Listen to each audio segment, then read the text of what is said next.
From Cells to Organ Systems. That's the title of Chapter 4. And this is our introduction to the higher levels of the human body.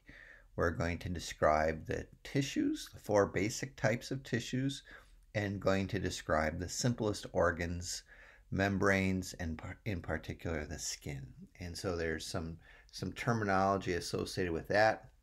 The picture on the right there, that's a section, that's a microscopic section through the skin showing the base of a hair. That's the hair follicle, and then the upper layers of the skin. And with the cells last week and this week with tissues, really the answer to the question, how do we know, is that we took very thin sections and looked at them under the microscope and identified cells and structures of the human body.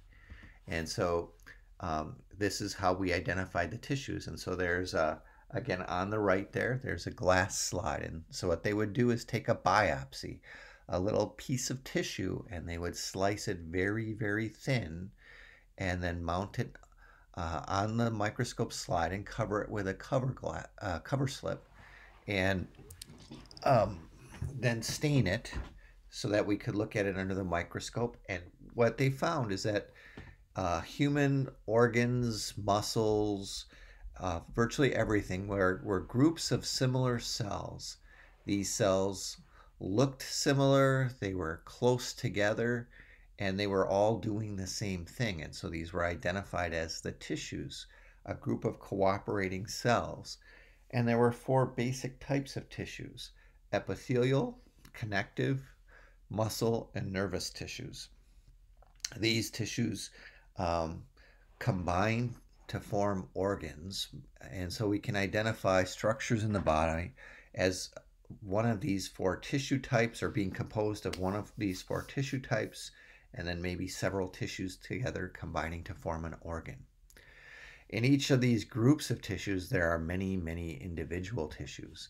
And so the epithelial tissues, there's probably a group of maybe 10 different types of epithelial tissues. These are found lining surfaces, and either internal or external surfaces. And so they have, on one side, they have nothing. They have just an empty space. But then there's usually a layer of closely packed cells where the cells will all appear identical, and you'll see like the nucleus of these cells.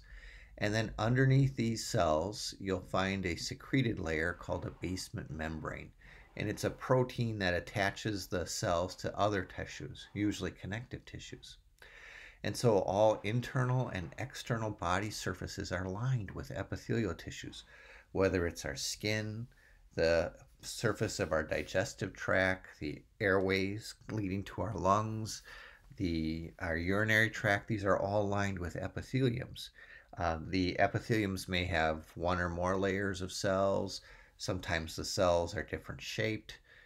Sometimes the cells have different functions. Sometimes they're secreting things. Other times they're barriers. But all of these cells are epithelial tissues, and they'll get different names depending on the number of different cell types they are. And so here again at the right, there's a microscope slide view of an epithelial tissue. And you can see there's relatively tall cells that are attached to a basement membrane.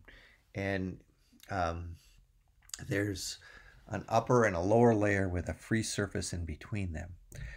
I should note that many epithelial tissues form glands or are the active part of organs secreting things. And so we'll talk about epithelial tissues when we talk about glands like endocrine glands or exocrine glands that are secreting things. So lots of these epithelial tissues are found throughout the body. Okay, then the next big group of tissues are connective tissues. And they're very different from epithelial tissues. The cells are not closely packed at all.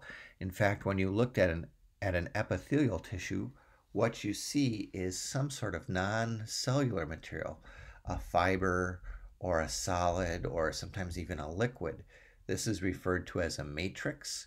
And here you see a fibrous connective tissue in a matrix of elastic and collagen fibers. And here the cells are supporting the matrix. They are often producing the matrix material or maintaining it in some way. In connective tissues, a very big group of tissues, these are fibroblasts. And so they're just scattered cells. They don't even touch other cells often. Connective tissues support, protect, they store, they connect, they sometimes transport materials, and they include things like bones, tendons, ligaments, cartilage. Blood is a connective tissue. There's many, many types of these, and they look very different, but they all have this extracellular material. Okay, and so epithelial and connective tissue are the two biggest groups of tissue, and that there's many different types. Now, muscle tissue, there's only 3 types of muscle tissue, and all muscle tissues are made of lots of cells that are either spindle-shaped or long and tubular. And these cells contain much, much protein inside the cell. And these proteins allow the cells to contract. They get shorter and pull on their ends. And this produces movement. Muscle tissues are responsible for voluntary movement, our skeletal muscle. The heart contains its own special type of connective tissue that is used to pump blood, or not connective tissue, it's muscle tissue. It's cardiac muscle. And then movement in organs is also caused by muscle, but a different type of muscle, smooth muscle. Okay, the 4th general type of tissue are nerve tissues. And all nervous tissue contains neurons. These are large cells with long projections from the cell body. And these cells can send electrical signals down these projections. And there are axons and dendrites. Axons send impulses away from the cell body. Dendrites can receive impulses and conduct them towards the cell body. Nervous tissue is used to control many functions. Our largest amount of nervous tissue is concentrated in the brain and the spinal cord that forms the central nervous system. But we also have lots of nerve tissue outside of that in the nerves and nerve clusters around our digestive tract, our skeletal organs, and things like that. So we have these 4 types of tissue: epithelial, connective tissue, muscle tissue, and nerve tissue. All structures are made of these tissues in some combination. Organs are made from tissues, and an organ might have all 4 tissues in it in a very specific arrangement. The simplest organs are membranes. Membranes are just 2 tissues together, usually an epithelial tissue and then a connective tissue. This is a picture of a mucous membrane. The epithelium is the upper layer, and then just below that is some connective tissue that holds it down until other things. Mucous membranes produce mucus. They line our airways and our reproductive tract. And so here you see a mucous membrane with tall epithelial cells. And in that layer of epithelial cells, there's one other type of cell called a goblet cell, and it secretes mucus. We also have serous membranes lining internal body cavities, most of them. Our joint cavities are lined by synovial membranes. And then the last big type of membrane is the cutaneous membrane, our skin. And membranes are usually, again, just an epithelium and a connective tissue. They line surfaces, do lots of things that way, and it's a very simple organ. 2 tissues combining to form a function. Okay, we're going to explore the simple but large organ, the skin. That's our integumentary system, or our cutaneous membrane. Here's a diagram of the skin. The skin is 2 tissues. An epithelium forms the upper layer, or epidermis, and then the bottom layer is the dermis, and that's made of a fibrous connective tissue. Skin is more complicated than that, though, because it has additional structures, and then it's attached to underlying structures by the hypodermis, which is either fat or another type of fibrous connective tissue. Okay, All right, so there you see the dermis, the epidermis. You see hairs, blood vessels, things like that. Let's explore the skin, and we'll start from the top, from the epidermis. So the epidermis is layers and layers of cells. These are epithelial cells. It's what's called a stratified epithelium, which is made of many layers. And the cells mostly look alike. They're called keratinocytes or keratinocytes. And these cells are produced in the very bottom layer of the epidermis, right before the dermis. The cells in that bottom layer are undergoing cell reproduction called mitosis. And so new keratinocytes are produced there. And then some of them will move up and they'll start moving towards the surface of the skin. As they move up towards the surface of the skin, they are producing keratin, a fibrous protein that makes them tough and waterproof. And as they move up, they also flatten out and become less and less active until they die. The various upper layers of the epidermis are usually contained of flat, dead cells that are eventually shut off. And this is a protective function. It protects underlying layers of the skin. Organisms can't penetrate that. And it makes a tough covering for the skin. And that's the function of the epidermis. The epidermis doesn't have blood vessels in it. It doesn't have lots of complicated structures in it. It mostly is just these cells.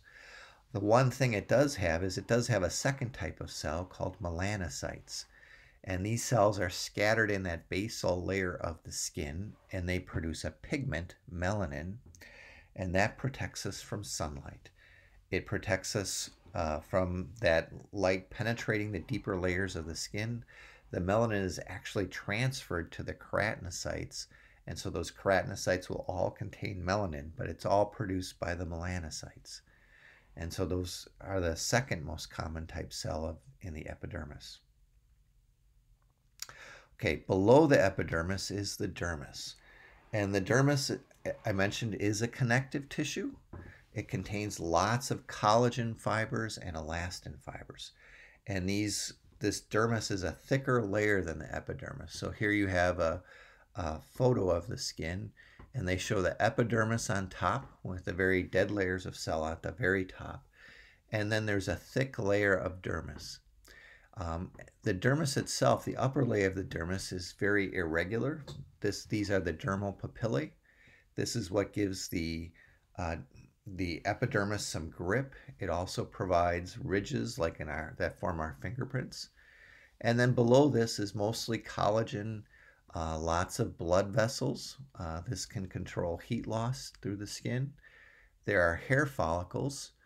These hair follicles are lined with epithelial cells, and the hair itself is made out of cemented epithelial cells that are stuck together, and they're filled with keratin. And so, but this structure goes deep into the dermis, and then the hair has a follicle that goes up through the epidermis. The follicle itself is usually attached to several types of glands. One of those types of glands you can see just on the side. That's a sebaceous gland. It produces sebum, which is an oily, waterproofing liquid that will cover the hair and then the surface of the skin. Then also associated with the hair follicle is often some sweat glands, and there are several types of sweat glands. They produce fluids that regulate body temperature, and some of those fluids contain more organic molecules and produce body odor. In addition, there's other things in the dermis. There's things like touch receptors, pain receptors, and then just below the dermis, you'll have the hypodermis, which is usually a layer of fatty cells, and that will allow the skin to attach to underlying structures, but not too tightly. Okay, so we're going to stop there. We've covered the 4 general types of tissues. We've talked about the structures of the skin, the epidermis and the dermis. Those are the 2 layers, and then the cells and the little organ type structures that are in the skin. Next week, we're going to cover the functions of the skin and talk about homeostasis. So stay tuned for that. Um, here we go.